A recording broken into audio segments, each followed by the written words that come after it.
হযরতে আবু বকরের রানের উপরে মাথা রেখে বিশ্ব নবী যখন গারে সুরের ভিতরে গুহার ভিতরে আরাম ফরমাচ্ছিলেন, শুয়েছিলেন, হযরতে আবু বকর তার শরীরের সবগুলা কাপড় দিয়া গর্তের ভিতরে, গুহার ভিতরের ছোট ছোট গর্তের মুখগুলাকে বন্ধ করতে লাগলেন।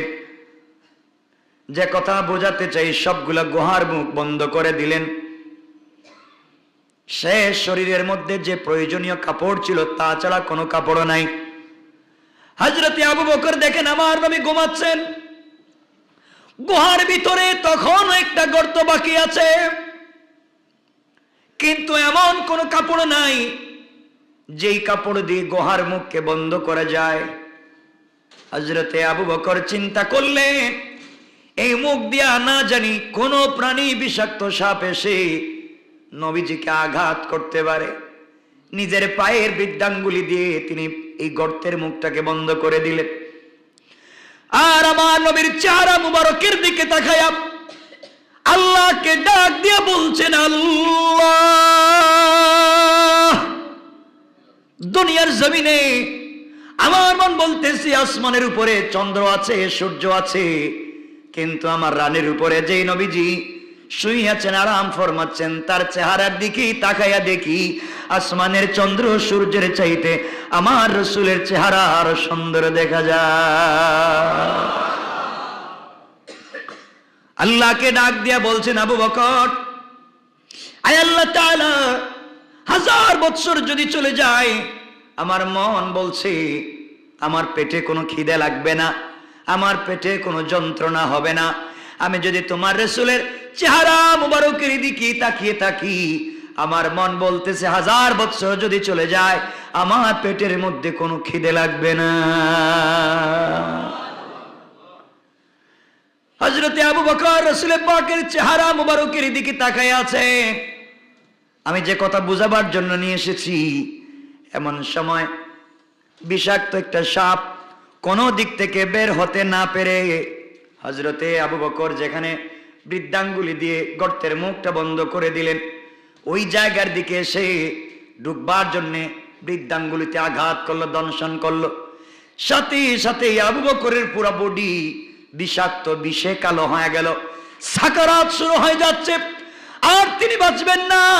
চোখের পানি ছেড়ে দিলেন, আল্লাহকে ডাক দিয়ে বলছেন, আল্লাহ তাআলা, বিশ্বনবীর চাচা দুনিয়ার জমিনে নাই, খাদিজাতুল কুবরা দুনিয়ার জমিনে নাই, তার বাবাও নাই, মাও নাই, ভাইও নাই, বোনও নাই, আমি তার বন্ধু। আমি নিয়ে চললাম মদিনার পথে, গর্তের ভিতরে আমার পায়ে বিষাক্ত সাপ দংশন করেছে, আমি মুমূর্ষ মরে যাব, না জানি এই এতিম রাসূলকে আমি কোথায় রেখে যাব, কার কাছে রেখে যাব, তার যে কেউ নাই।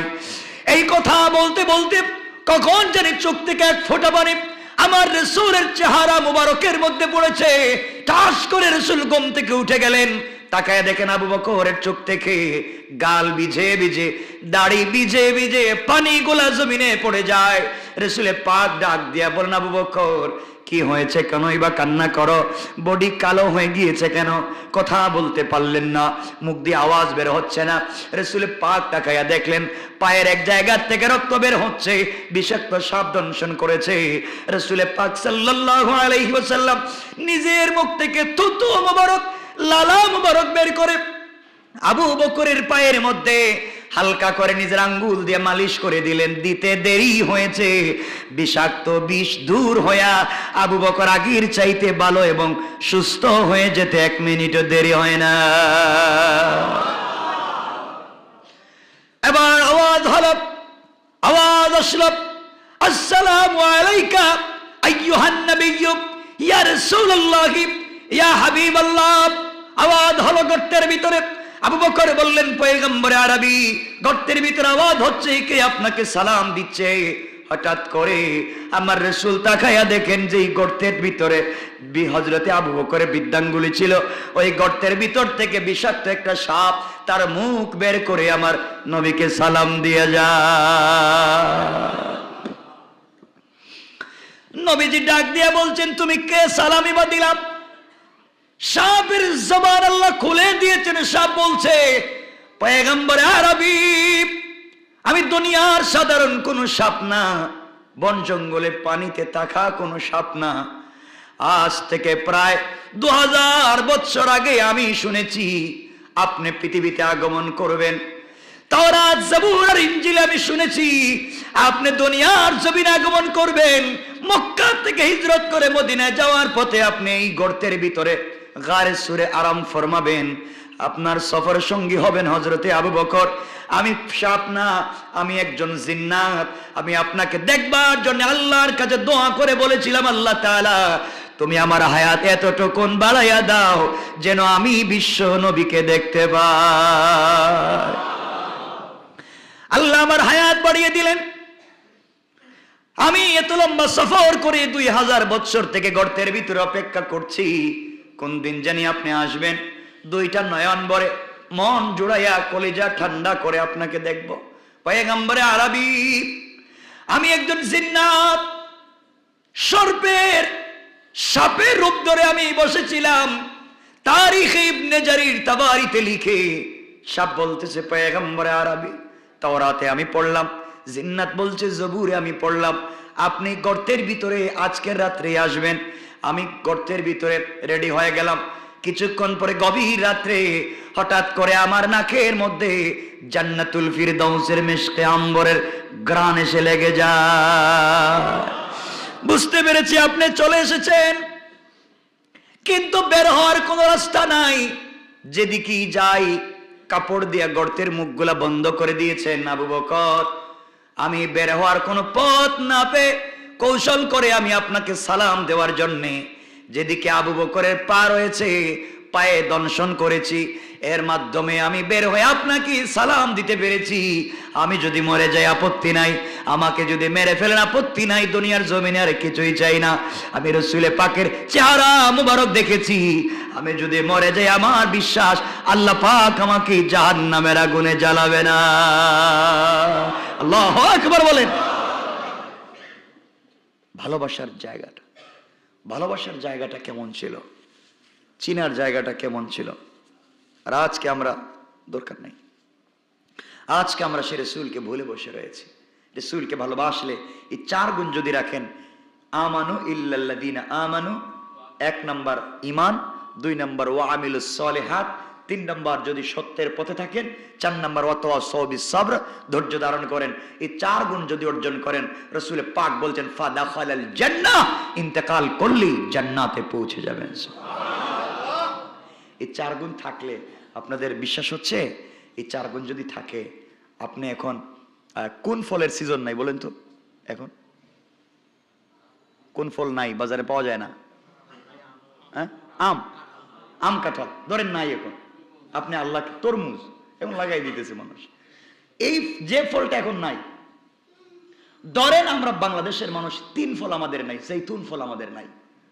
আপনি এই 4 গুণ অর্জন করে শুধু হালাল খাবার খান, হালাল খাবার খান আর আল্লাহকে চিনেন, কসম আল্লাহ পাকের জাতের, এক পর্যায়ে পৌঁছে যান যেই ফল এখন পৃথিবীতেও পাওয়া যায় না, আল্লাহ সেটাও আপনাকে খাওয়াতে পারেন। বিশ্বাস হচ্ছে না? চলেন আমরা হাদিসের দিকে যাই। বুখারী শরীফের হাদিস, বুখারী শরীফের হাদিস, রাবি হযরত আনাস ইবনে মালিক আল আনসারী, তাবরানীর রওয়ায়াত রাবি হযরত আলী কাররামাল্লাহু ওয়াজহা, দারা কুতনির বর্ণনা রাবি হযরতে আবু হুরায়রা রাদিয়াল্লাহু তাআলা আনহু। 3 জন সাহাবীর রওয়ায়াতে 3 কিতাবে একই হাদিস বর্ণিত হয়েছে হযরতে খুবাইব রাদিয়াল্লাহু তাআলা আনহুর কথা। হযরতে খুবাইব রাসূলের এক প্রিয় সাহাবী, চমৎকার চেহারা, চমৎকার চেহারা। তিনি মুচকি হাসলে রাসূল বলতেন, খুবাইব বেশি হাসিও না, তুমি হাসলে মনে হয় জান্নাত হাসতেছে। আল্লাহু আকবার। খুবাইব যখন রাস্তা দিয়ে হাঁটতেন, রাসূল পাক সাল্লাল্লাহু আলাইহি ওয়াসাল্লাম বলতেন, খুবাইব তো এই খুবাইব যে আমি কেমনে হাঁটি খুবাইব জানে। খুবাইব হাঁটতেন, মাথা নিচের দিকে ঝুঁকায় ঝুঁকায় হাঁটতেন। রাসূল বলতেন, খুবাইব আমার মনে হচ্ছে জান্নাতে মানুষ যখন হাঁটবে তোমার হাঁটাটাই জান্নাতে হাঁটবে। এই খুবাইব সহ 10 জন সাহাবীদের রাসূল পাক পাঠিয়ে দিয়েছিলেন। কাফের বেঈমানরা মুনাফিকেরা 10 জন সাহাবীকে নিয়ে গিয়েছিল কৌশল করে, দিন শিক্ষার নাম করে। দিন শিখবে, আমাদেরকে কোরআন শিখাবে, এই কথা বলে রাসূলের কাছ থেকে 10 জন সাহাবীকে নিয়ে গিয়ে মুনাফিকেরা এসে বলছিল, কাফেরেরা এসে বলছিল, ইয়া রাসূলুল্লাহ আমরা ইসলাম কবুল করেছি, আমাদের কাছে ভালো একজন লোককে পাঠান যিনি কালেম দিন শিখাতে পারেন, আমাদেরকে ইসলাম শিখাতে পারেন শুদ্ধ। রাসূল খুবাইব সহ 10 জন সাহাবীকে পাঠিয়ে দিলেন, যাও। আমার বন্ধুগণ, যাওয়ার পরে রাস্তায় 7 জনকে মেরে ফেললো। কয়জন? 7 জনকে হত্যা করে ফেললো। বাড়িতে নেওয়ার পরে আরো 2 জনকে শহীদ করে ফেললো। বাকি আছেন হযরত খুবাইব। কেউ নাই, সবাইকে হত্যা করে ফেলেছে। খুবাইবকে বন্দী করা হলো। যেই ঘরে বন্দী করে রাখা হলো, এই বাড়িতে একটা মেয়ে ছিল যার নাম ছিল জাইনাব। মনে রাখবেন এই মেয়ের নাম, পরবর্তীতে তিনি মুসলিম হয়েছিলেন। এই জাইনাব বলেন, ইসলাম কবুলের পরে তিনি বলেন যে আমি যখন হযরত খুবাইব রাদিয়াল্লাহু তাআলা আনহুকে ঘরের ভিতরে বন্দী করে রাখা হলো, একদিন এসে কাফেরেরা বলছে, খুবাইব তোমাকে হত্যা করা হবে, তুমি রেডি হয়ে যাও। খুবাইব রাদিয়াল্লাহু তাআলা আনহু ঘর থেকে বের হলেন, রেডি হলেন। আমার বন্ধুগণ, নিয়ে যাওয়া হলো অনেক দূরে, বিশাল বড় একটা মঞ্চ। মঞ্চের পিছনে একটা গাছের খাড়ি, গাছের টুকরা দেখা যায়, চড়ক গাছ, অর্থাৎ ফাঁসি দিয়ে তাকে হত্যা করা হবে। ওখানে নিয়ে যাওয়া হলো। হযরত খুবাইব রাদিয়াল্লাহু তাআলা আনহুকে জিজ্ঞাসা করা হলো, খুবাইব তোমার কি জীবনের কোনো চাহিদা আছে কিনা বলো। খুবাইব বললেন, অবশ্যই আছে, আমি এই মুহূর্তে ইন্তেকালের আগে 2 রাকাত নামাজ পড়তে চাই। নামাজের সুযোগ দেওয়া হলো। খুবাইব নামাজের সিজদায় পড়ে গেলেন। নামাজে বড় শান্তি আর স্বাদ পেতে লাগলেন। লম্বা নামাজ হয়ে যাচ্ছে, তাড়াতাড়ি সালাম ফিরিয়ে দিলেন। কাফেরেরা বলছে, খুবাইব রে, আজকে তো তাড়াতাড়ি নামাজটা শেষ করে দিলে কেন? খুবাইব বলছেন, তোমরা শোনো রে, আমার নামাজে বড় শান্তি লেগেছিল, লম্বা সময় নামাজ পড়তে চাইছিলাম, কিন্তু তোমরা মনে মনে ভাববে আমি ভয় পেয়ে মনে হয় নামাজকে লম্বা করতেছি, এই জন্য তাড়াতাড়ি নামাজ শেষ করে দিয়েছি। নামাজের ভিতরে আমি বিশ্ব নবীর চেহারা মোবারক দেখতে পেয়েছি। এবার খুবাইবকে বলা হলো, খুবাইব শোনো, তোমাকে ছেড়ে দেওয়া হবে, এই মুহূর্তে আমরা তোমাকে ছেড়ে দেব, বিনিময়ে তুমি একবার তোমার নবীকে গালি দাও। শুধু গালি দেও, গালি দিলেই ছেড়ে দেব। খুবাইব বললেন, শোনো, আমার শরীরে যতক্ষণ পর্যন্ত প্রাণ আছে আমি দুনিয়ার বিনিময়ে আখেরাতকে বিক্রি করতে পারি না। আল্লাহর রাসূলকে গালি দিয়ে দুনিয়ার জমিনে বেঁচে থাকতে পারি না। আমি ইন্তেকাল এমন ভাবে করতে চাই, আমাকে যদি 1,00,000 বার শহীদ করা হয়, 1,00,000 বার পৃথিবীতে আগমন করি, এরপরও বিশ্ব নবীকে ভালোবেসে আল্লাহর হুকুম মেনে দুনিয়া থেকে বিদায় নিতে চাই। আমার বন্ধুগণ, ঈমান কেমন ছিল? হযরতে খুবাইব উপর দিকে হাত উঠে বলছেন, আল্লাহ, শত শত মাইল দূরে আমি, না জানি আমি মরে গেলে কেউ খবর পাবে না, আমি যখন শহীদ হয়ে যাব আল্লাহ তাআলা আমার শাহাদতের সংবাদটুকু রাসূলের কাছে পৌঁছে দিও। আয় আল্লাহ, আমি ইসলামের উপরে ঈমান আমল এবং হকের উপরে ধৈর্য ধারণ করে জীবন দিয়ে যাই, আমার লাশটা কাফের বেঈমানদেরকে দিয়ে ফেলে দিও না, লাশের হেফাজত তুমি করবা। আমার বন্ধুগণ, এই কথাগুলা বলবার পরে খুবাইবকে নিয়ে যাওয়া হলো। নিয়ে যাওয়ার পরে 2টা হাতকে গাছের সঙ্গে বাঁধা হলো, 2টা পা বাঁধা হলো, হাত পায়ের মধ্যে পেরেক ঢুকাইয়া দেওয়া হলো। হাতের মধ্যে গাছের সঙ্গে পেরেক ঢুকাইয়া দেওয়া হয়েছে, পায়ের সঙ্গে পেরেক ঢুকাইয়া দেওয়া হয়েছে। আর বলা হয়েছে, খুবাইব রে, এবার বলো, তুমি তাকায়া দেখো, তোমার বডিতে 8 থেকে 9টা পেরেক ঢুকাইয়া রাখছি, নড়াচড়া করতে পারবে না, একটা বার গালি দেও, তোমাকে ছেড়ে দেব। হযরত খুবাইব বললেন, শোনো রে, শোনো, তোমরা আনন্দ পাও, সবাই মিলে আনন্দ করছো, আমার শরীর থেকে রক্ত ঝরছে, পেরেক ঢুকায় আনন্দ করছো, তোমরা জানো না, জানো না, আমার চোখের সামনে আমি দেখতেছি জান্নাতের ফেরেশতারা আমার জন্য দাঁড়াইয়া দাঁড়াইয়া অপেক্ষা করতেছে। আল্লাহু আকবার বলেন। তোমরা আমাকে আঘাত করছো, আমার তো কষ্ট লাগে না, জান্নাত চোখের সামনে দেখতে পাই। আমার বন্ধুগণ, মহিলারা যখন চালগুলাকে পরিষ্কার করেন কি দিয়া? চালনি। চালনির যতগুলা ছিদ্র আছে, এইভাবে 90 থেকে 190টা ছিদ্র হযরতে খুবাইবের বডিতে করা হলো, সুই দিয়া বডিতে করা হলো। একদিক থেকে অপর দিক দেখা যায়, এমন করে ছিদ্র ছিদ্র করে দেওয়া হলো, একটা বারের জন্য কালিমা ছেড়ে দেয় না। আল্লাহর কাছে ডাক দিয়া বলছেন, আল্লাহ, শরীর থেকে রক্ত ঝরে জমিন লাল হয়ে যায়, যতক্ষণ পর্যন্ত আমার জবানকে খোলা রাখো, যতক্ষণ পর্যন্ত আমার মেইন ঠিক রাখো আল্লাহ, ততক্ষণ পর্যন্ত আমার জবানে তোমার নাম জারি রাখো। আমি জমিন থেকে এভাবে বিদায় নিতে চাই, আমার শেষ শব্দ যেন হয়ে যায় আল্লাহ। আমার বন্ধুগণ, লম্বা কথা, হযরতে খুবাইব শহীদ হয়ে গেলেন। কিছুদিন পরে জায়নাব, ওই মেয়েটা ইসলাম কবুল করলো। ইসলাম কবুল করার পরে তাকে জিজ্ঞাসা করা হলো, তুমি ইসলাম কবুল করলে কেন? ওই মহিলা বোধ ডাক দিয়ে বলতেছে, তোমরা জানো না, আমি যখন খুবাইবকে গভীর রাত্রবেলা দেখতাম, ঘরের ভিতরে 1 মাস হয়ে গেল, পানিও দেয় না, খাবারও দেয় না, কোনো খাবার পানি ঘরের ভিতরে দেওয়া হয় না। জানালার ফাঁক দিয়া, দরজার ফাঁক দিয়ে আমি দেখতাম খুবাইব ঘরের ভিতরে বসা, আর তার সামনে রয়েছে বিভিন্ন প্রকারের ফলমূল রাখা। আমি মাঝে মাঝে খুবাইবকে বলতাম, খুবাইব, তুমি জেলের ভিতরে বন্দী, তোমাকে খাবার দেওয়া হয় না, তোমাকে পানি দেওয়া হয় না, তুমি এত সুন্দর সুন্দর ফলমূল কোথায় পেয়েছো? বেমৌসুমি ফল তুমি কোথায় পেয়েছো? খুবাইব আমাকে বলছে যে আল্লাহর উপরে ঈমান বিশ্বাস রেখে আজকে কষ্ট করে জেলের ভিতরে আছে রে, ওই আল্লাহ পাক আমার জন্য জান্নাত থেকে স্পেশাল খাবার পাঠাইয়া দিয়েছে। আল্লাহু আকবার বলে। এজন্য আমার বন্ধুগণ, আমার ভাইরা, যে কথা বলতে চাইলাম, আল্লাহ কসম করে বলছেন মানুষ ক্ষতিগ্রস্ত। ওই মানুষ ক্ষতিগ্রস্ত যেই মানুষের ভিতরে 4 গুণ নাই। এই 4 গুণ না থাকলে মানুষ ক্ষতিগ্রস্ত হবে, আর এই 4 গুণ যদি থাকে মানুষ সফল কাম হবে। 4 গুণের 1 নাম্বার গুণ হলো ইল্লাল্লাযীনা আমানু, যারা ঈমান আনবে। 2 নাম্বার ওয়া আমিলুস সালিহাত, যারা নেক কাজ করবে। 3 নাম্বার ওয়া তাওয়াসাউ বিল হক, যারা সত্যের উপরে থাকবে। 4 নাম্বার ওয়া তাওয়াসাউ বিস সবর, সকল কাজে যারা ধৈর্য ধারণ করবে। দেখবা তুমি ভালো কাজ করতেছো, তোমার মানুষ সমালোচনা করে, গীবত করে, হাসাহাসি করে, পাল্টা জবাব না দিয়া ধৈর্য ধারণ যদি করতে পারো, আল্লাহ পাক একদিন তাকেও হাসির পাত্র বানাইয়া দিবে। ঠিক কিনা বলেন? এই জন্য দুনিয়ার জমিনে অহংকার করা যাবে না, দুনিয়ার জমিনে সম্পদের অহংকার করা যাবে না।